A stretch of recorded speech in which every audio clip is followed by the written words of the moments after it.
Doctor Bhimrao Ambedkar का बौद्ध धर्म के प्रति झुकाव और इस धर्म को अपनाने का निर्णय उनके जीवन और विचारधारा का एक अत्यंत महत्वपूर्ण पहलू है। अंबेडकर ने अपने जीवन में समाज के निम्न वर्गों के उत्थान के लिए कई कार्य किए और भारतीय समाज में जाति व्यवस्था को समाप्त करने के लिए हमेशा संघर्षरत रहे। इस यात्रा में उन्होंने बौद्ध धर्म को एक ऐसी राह के रूप में देखा जो उन्हें और उनके अनुयायियों को समानता, न्याय और स्वतंत्रता प्रदान कर सके। अंबेडकर ने अपने जीवन में हिंदू धर्म की जाति व्यवस्था और अन्यायपूर्ण सामाजिक नियमों के खिलाफ आवाज उठाई। वह खुद अछूत समाज से आते थे, जिसे भारतीय समाज में निम्न वर्ग और उपेक्षित माना जाता था।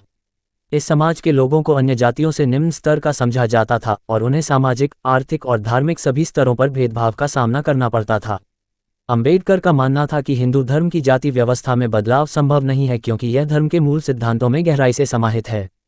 अंबेडकर ने कई धर्मों का अध्ययन किया और पाया कि बौद्ध धर्म में जाति व्यवस्था, अंधविश्वास और भेदभाव का कोई स्थान नहीं है। बुद्ध के उपदेश उन्हें मानवता, समानता और करुणा के पथ पर चलने के लिए प्रेरित करते थे।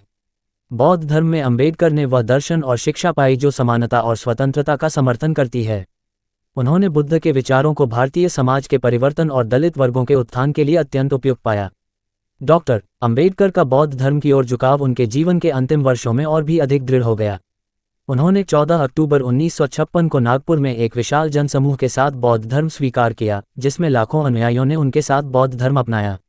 अंबेडकर के इस धर्म परिवर्तन का उद्देश्य एक समतामूलक और न्यायपूर्ण समाज की स्थापना करना था। अंबेडकर ने बौद्ध धर्म के मूल सिद्धांतों जैसे कि 4 आर्य सत्य, अष्टांगिक मार्ग और करुणा के सिद्धांत को अपने जीवन और विचारों का आधार बनाया। बौद्ध धर्म के माध्यम से वह दलित समाज को एक नई पहचान और आत्मसम्मान देना चाहते थे। बौद्ध धर्म अपनाने के बाद अंबेडकर ने इसे एक आंदोलन के रूप में आगे बढ़ाने का प्रयास किया और यह उनकी सामाजिक न्याय की लड़ाई का हिस्सा बन गया। सूचना सिर्फ मान्यताओं और जानकारियों पर आधारित है। यहाँ ये बताना जरूरी है कि यह मेरा वीडियो किसी भी तरह की मान्यता, जानकारी की पुष्टि नहीं करता है। किसी भी जानकारी या मान्यता को अमल में लाने से पहले संबंधित विशेषज्ञ से सलाह लें। धन्यवाद।